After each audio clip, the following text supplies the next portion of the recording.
Hello everyone, I am Bhavna Bansal and as you know हमने Bihar civil जज exam से related एक सीरीज़ स्टार्ट की हुई है। आज उस सीरीज़ में ये पर्टिकुलर वीडियो है डाइवोर्स यानी कि तलाक से रिलेटेड। देखिए ये जो टॉपिक है ये हमारे प्रीलिम्स एग्ज़ाम और मेंस दोनों में ही बहुत इम्पॉर्टेंट है। आप इसकी हर एक पॉइंट को हर एक टर्म्स को अच्छे से लर्न करें because it is very important for our exam. Okay friends, video start करने से पहले आई हैव रिक्वेस्ट कि आपने अभी तक इस चैनल को सब्सक्राइब नहीं किया है तो सब्सक्राइब कर लीजिए, बेल आइकॉन ज़रूर दबा लीजिएगा और प्लीज़ ज़्यादा से ज़्यादा लोगों में शेयर कर दीजिए। इससे मेरा मोराल बूस्ट होगा और आगे वीडियोस बनाने के लिए एनकरेजमेंट मिलेगी। Okay so let's begin. देखिए ऐसा कहा जाता है कि शायद इस्लाम दुनिया का पहला ऐसा रिलीजन है जिसमें जो मैरिज के टर्मिनेशन के लिए एक प्रोविज़न डाइवोर्स जो था वो हमेशा से था। ठीक है, किसको बोला जाता है? इस्लाम के लिए ऐसा बोला जाता है। प्रॉफिट मोहम्मद साहब ने खुद कहा है, among all the things permitted by the Allah talaq is the worst. ठीक है, तो जितनी चीज़ें अल्लाह ने परमिट की हैं उनमें सबसे बुरी जो चीज़ है वो क्या है? तलाक। ठीक है, देखिए जब से मुस्लिम रिलीजन इंसेप्शन में आया, ओरिजिन जब से हुआ तब से इसके अंदर तलाक का प्रोविजंस भी तभी से थे। ओके तो बट ये जो तलाक था ये सिर्फ मेल्स को राइट देता था। ठीक है, तलाक लेने के लिए ये इसमें वुमेन को कोई अधिकार नहीं दिया गया था। इसीलिए 1939 में dissolution of Muslim marriage act आया जिसमें वुमेन्स को भी राइट दिया गया डाइवोर्स के लिए। ओके तो ये एक्ट जो है मुस्लिम मेल्स को राइट नहीं देता बिकॉज रिलीजन में ऑलरेडी, पर्सनल लॉ में ऑलरेडी उनको वो राइट प्रोवाइड किया गया है। ओके अब देखिए जो इसकी क्लासिफिकेशन देखते हैं कि डिसोल्यूशन ऑफ मैरिज जो है वो कितने टाइप की है। देखिए किसी भी मैरिज को डिसोल्यूट करने के दो वे होते हैं, या तो उन दोनों पार्टीज़ में से किसी की डेथ हो जाए या फिर वो डाइवोर्स ले लें। ठीक है, डाइवोर्स भी देखिए या तो हस्बैंड ने लिया हो या वाइफ ने लिया हो या उनके म्यूचुअली उन लोगों ने मिलके लिया हो या कोर्ट के थ्रू। अगर हस्बैंड तलाक लेते हैं तो उसको भी आप तीन टाइप में डिवाइड कर सकते हैं, तलाक, इला, जिहार। ठीक है, तलाक भी दो तरीके के हैं, तलाक के सुन्नत और तलाक के बिद्दत। सुन्नत भी दो तरीके के हैं, अहसन एंड हसन।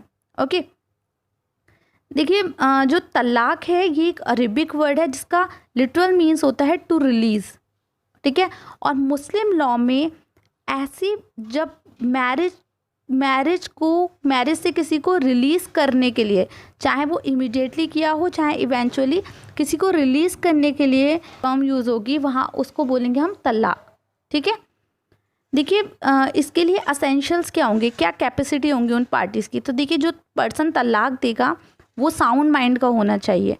ठीक है, और अगर वो पर्सन अनसाउंड माइंड यानी कि इंसेन है तब उस कंडीशन में उसके बिहाफ पर उसके गार्जियन भी तलाक ले सकते हैं। ठीक है, साथ ही साथ जो dissolution of Muslim marriage act 1939 है वो मुस्लिम फीमेल्स को ये राइट देता है कि अगर उनका हस्बैंड इंसेन है तो इस ग्राउंड पर वो भी डाइवोर्स लेने के लिए एंटाइटल हो जाती हैं। ठीक है, दूसरा है हमारा एडल्ट। अगर कोई पर्सन मेजर है, ठीक है, तो देखिए मेजर के लिए भी शिया और सुन्नीज़ में कुछ डिफरेंसेस हैं। शिया लॉ कहता है कि अगर कोई पर्सन अपनी एज ऑफ प्यूबर्टी में है यानी कि 15 साल का है तब वो पर्सन क्या ले सकता है? तलाक ले सकता है। वहीं सुन्नी लॉ में क्या बोला जाता है? सुन्नीज़ में कहा जाता है कि अगर कोई पर्सन इंडियन मेजॉरिटी एक्ट 1837 के थ्रू मेजर माना गया है यानी कि 18 प्लस है तभी वो तलाक ले सकता है। ठीक है, नेक्स्ट हमारा है विटनेस। देखिए सुन्नीज और शियाज में विटनेस को लेके भी डिफरेंस है कि तलाक के टाइम पे शियाज के में माना जाता है कि 2 मेल विटनेस होना कंपलसरी है, वहीं सुन्नीज में विटनेस का होना कंपलसरी नहीं है। ओके नेक्स्ट हमारी कैपेसिटी क्या है? नेक्स्ट है हमारा प्रोनाउंसमेंट। अगर पार्टीज़ जो हैं, मान लीजिए जो हस्बैंड है अगर वो प्रोनाउंस करता ही नहीं है तो फिर तलाक कैसा? ठीक है, तो प्रोनाउंसमेंट जो है वो तलाक में होना ज़रूरी है। बट ऐसा प्रोनाउंसमेंट जो है वो शिया लॉ में कहते हैं कि वो कंपल्शन के बेस पर नहीं होना चाहिए, यानी कि फोर्सली फ्रॉड करके वो इस तरीके का जो प्रोनाउंसमेंट किया जाएगा वो इनवैलिड है, ठीक है, उसको नहीं माना जाएगा। वहीं सुन्नीस में ये कहा जाता है कि अगर ऐसा प्रोनाउंसमेंट हो भी गया है, ठीक है, कंपल्शन के थ्रू ड्रंकनेस की कंडीशन में ऐसा प्रोनाउंसमेंट कर दिया गया है तलाक का, तो वो भी वैलिड है। ओके, सो अभी देखते हैं इसका मोड क्या होगा। देखिए, ये जो इफ़ेक्ट में आएगा तलाक, वो ओरली भी किया जा सकता है और रिटर्न फॉर्म में तलाक के नामा यानी रजिस्टर्ड तलाक के थ्रू भी किया जा सकता है। ओके, नेक्स्ट हमारा है कि हस्बैंड किन किन तरीक़ों से तलाक दे सकता है मुस्लिम हस्बैंड। तो देखिए, तलाकुल सुन्नत, तलाकुल बिद्दत, इला, ज़िहार, ठीक है, ये हस्बैंड इन मोड्स में जो है वो डाइवोर्स दे सकता है। सबसे पहले देखते हैं तलाकुल सुन्नत को। सुन्नत का मीन्स होता है ट्रेडिशन, ऐसा कोई तलाक जो पहले से चला आ रहा है, जो ट्रेडिशन में है, ठीक है। तलाकुल सुन्नत को तलाकुल रज़े भी बोला जाता है। ये एक रिवोकेबल फॉर्म ऑफ डाइवोर्स है, रिवोकेबल फॉर्म ऑफ तलाक है, ठीक है, क्योंकि इसमें जो तलाक का कॉन्सिक्वेंस है, जो तलाक होगा वो एकदम से नहीं हो जाएगा, ठीक है। इसमें एक आपको पॉसिबिलिटी मिलेगी कॉम्प्रोमाइज़ करने की, एक चांस मिलेगा रिकन्सिलिएशन करने का। ओके, तलाकुल सुन्नत जो है ये तलाक की अप्रूव्ड फॉर्म है। ओके, तलाकुल सुन्नत के दो फॉर्म है, अहसन और हसन। तो सबसे पहले हम देखते हैं ये अहसन क्या होता है। देखिए, अहसन जो है इसका ये सबसे मोस्ट प्रॉपर वे है मैरिज के रेपुडिएशन करने का, यानी कि तलाक लेने का सबसे बेस्ट वे कौन सा है, अहसन है। ओके, ये बेस्ट इसलिए है बिकॉज यहाँ जो शादी को अगर कोई तलाक देता है तो उसको तलाक को रिवोक करने की, तलाक को ख़त्म करने की पॉसिबिलिटीज़ जो हैं वो बहुत ज़्यादा हो जाती हैं। देखिए, इसका प्रोसीजर क्या है। एक हस्बैंड ने अपनी वाइफ को तलाक दिया। अब देखिए, जो तलाक दिया जाएगा ये तुहर के पीरियड में दिया जाएगा। ये तुहर क्या होता है, तुहर का मतलब होता है ऐसा टाइम जिसमें वो लेडी जो है वो अपने मेंस्ट्रुएशन पीरियड्स में ना हो, और साथ ही साथ ऐसा टाइम जिसमें वो कपल कोहिबिटेशन कर सकता हो। तो देखिए, ऐसे टाइम में जब ये जो हस्बैंड होंगे, जब ये इनको एक बार, इसमें क्या होता है सिर्फ एक बार ही डाइवोर्स जो है वो प्रोनाउंस किया जाता है। तो जब वो तलाक बोलेंगे उस टाइम से ही वो लेडी कहाँ चली जाएगी, इद्दत पीरियड में चली जाएगी। और उनका इद्दत पीरियड कब से कब तक होगा, वो इद्दत पीरियड जो होगा वो 90 डेज यानी कि हम कह सकते हैं 3 मंथ का जो है वो इद्दत पीरियड होगा। और इस इद्दत पीरियड में उनके पास 3 कोर्सेज में कई बार उनके पास जो है वो पॉसिबिलिटीज़ होंगे, चांसेस होंगे कॉम्प्रोमाइज़ करने के, राइट, और रिकन्सिलिएशन करने के, आर्बिट्रेशन करने के। तो ये जो टाइम पीरियड होता है ना 3 मंथ का, ये कूलिंग पीरियड कहलाता है, ठीक। अगर किसी हस्बैंड ने गुस्से में आके तलाक बोल भी दिया तो उसके पास वो 3 मंथ है, उसमें वो चाहे तो उस तलाक को रिवोक भी कर सकता है, ठीक है। तो अहसन जो है वो क्या है, बेस्ट फॉर्म ऑफ तलाक है।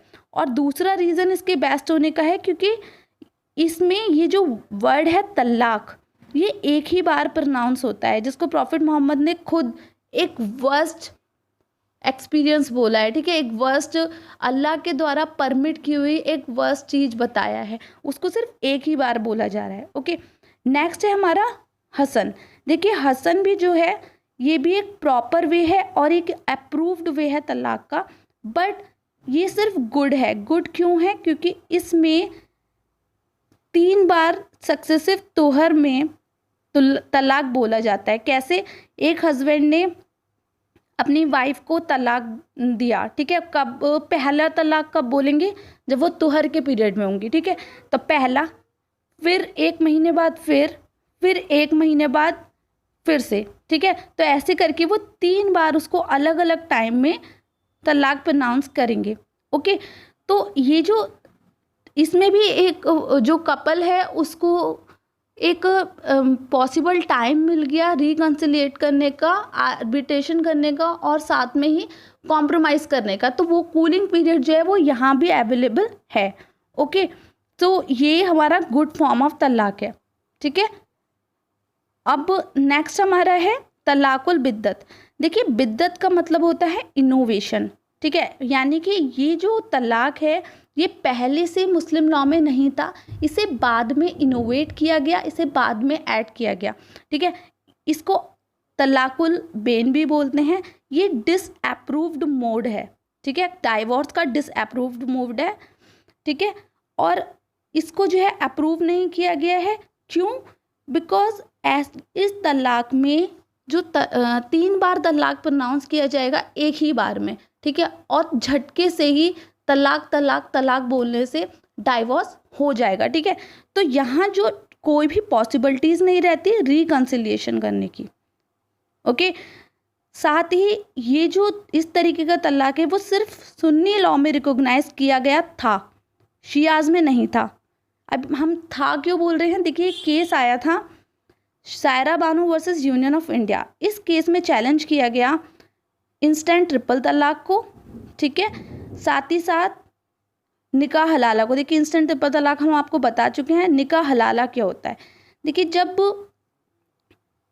एक हस्बैंड अपनी वाइफ को डाइवोर्स दे चुके हैं, अब ये अपनी वाइफ के साथ फिर से रहना चाहते हैं, ठीक है, तो मुस्लिम लॉ में वो डायरेक्ट दोबारा उनसे शादी नहीं कर सकते। उसके लिए इस वाइफ को किसी थर्ड पर्सन सी के साथ दोबारा शादी करनी पड़ेगी, उसको डाइवोर्स देना पड़ेगा, और उसके बाद वो तभी जाकर वो इस हस्बैंड से दोबारा शादी कर सकती हैं, ठीक है। तो ये निकाह हलाला की प्रोसेस के बिना वो दोबारा अपने पहले वाले हस्बैंड से शादी नहीं कर सकती। और तीसरी चीज़ चैलेंज की गई थी इस केस में पॉलीगेमी। एज यू नो कि मुस्लिम लॉ में मेल्स को 4 मैरिज करना अलाउ है, ठीक है, तो इस केस में ये मल्टीपल मैरिजेस को जो है वो भी चैलेंज किया गया था, ओके। तो 4 ये कॉन्स्टिट्यूशन बेंच बैठी 5 जजेस की, ओके।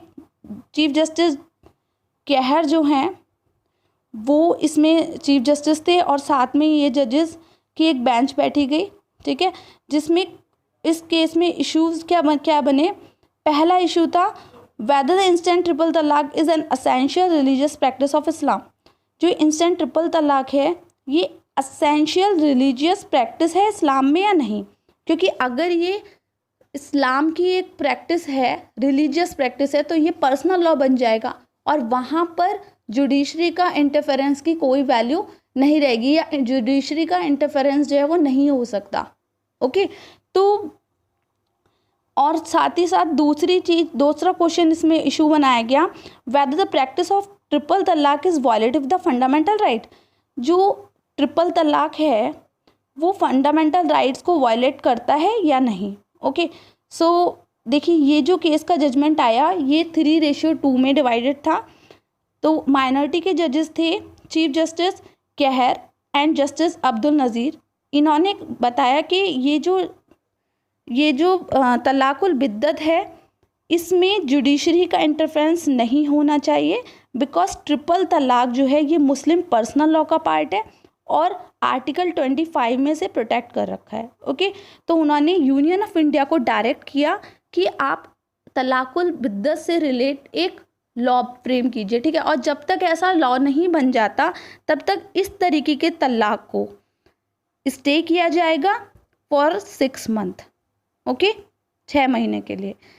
अब बात करते हैं कि मेजॉरिटी बेंच ने क्या कहा। देखिए जस्टिस रोहिंटन और जस्टिस यूयू ललित ने ऑब्जर्व किया कि जो ट्रिपल तलाक है ये आर्बिट्ररी नेचर का है, ओके।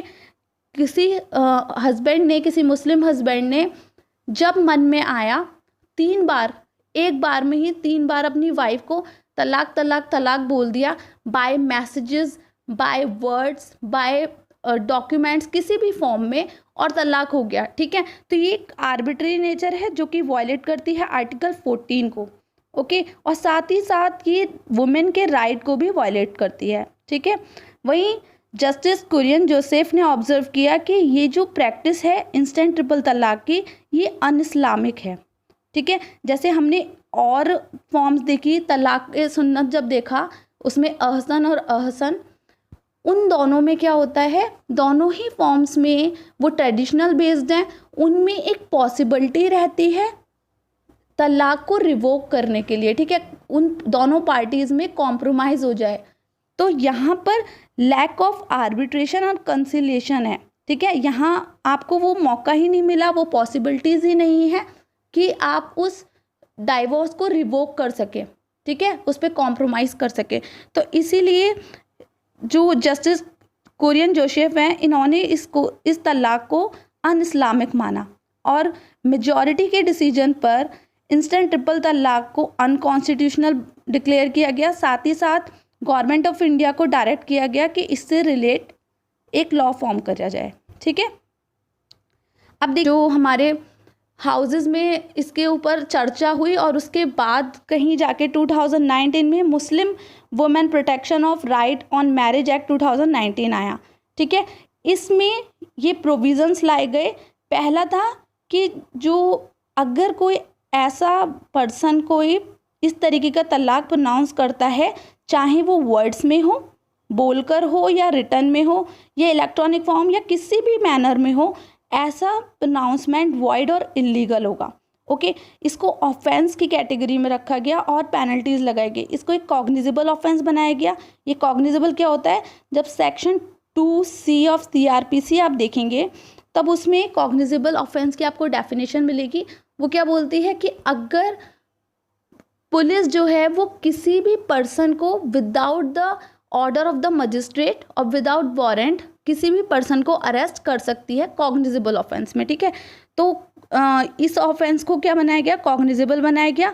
और साथ ही साथ अगर कोई मुस्लिम हस्बैंड इस तरीके का तलाक प्रोनाउंस करता है तो उसे 3 ईयर्स की इम्प्रिजनमेंट और वो फाइन के लिए भी लायबल होगा, ओके। नेक्स्ट प्रोविज़न, अब इसमें ये केस जो है वो कौन फाइल कर सकता है, तो जिस वुमेन के अगेंस्ट ऐसा प्रोनाउंसमेंट हो रहा है वो, या फिर उसके ब्लड और मैरिज से रिलेट कोई भी पर्सन, ठीक है, कोई भी इस तरीके के लोग जो हैं वो केस जो है वो फाइल कर सकते हैं। अब और क्या प्रोविज़न ऐड किए गए, ऐसी लेडी जो है वो एंटाइटल्ड होगी सब्सिडेंट अलाउंस के लिए और साथ ही साथ उसके माइनर चाइल्ड की कस्टडी के लिए, ठीक है। ये इस तरीके का ऑफेंस जो है वो कैसा होगा, कंपाउंडेबल होगा, यानी अगर वो लेडी चाहे तो वो उसको जो है वो कंपाउंडेबल ऑफेंस में ले सकती है। और ये जो अगर मान लीजिए ऐसे पर्सन को जेल हो जाती है तो वो बेल के लिए अगर अप्लाई करता है तो पहले उसकी ऐसी वाइफ को सुना जाएगा, ठीक है, जिसके अगेंस्ट उसने तलाक प्रोनाउंस किया था, और उसके बाद मजिस्ट्रेट देखेंगे कि रीजनेबल ग्राउंड अगर बन रहे होंगे उस पर्सन के अगेंस्ट, उस पर्सन के फेवर में बेल ग्रांट करने के लिए, तभी उसे बेल ग्रांट करेंगे, ओके। देखिए हमने इसमें देखा कि जो तलाक है जो हस्बैंड ले सकता है वो तलाकुल सुन्नत को हमने देखा आज, और तलाकुल बिद्दत देखा, ठीक है, जो कि अनकॉन्स्टिट्यूशनल कर दिया गया है। अब हम अपनी नेक्स्ट वीडियो में डिस्कस करेंगे तलाक के और बचे हुए फॉर्म्स, और साथ ही वाइफ के द्वारा कौन सा तलाक दिया जाए, कौन सा डाइवोर्स दिया जाएगा या अदर डाइवोर्स कौन से होंगे, okay. So stay with me, bye bye.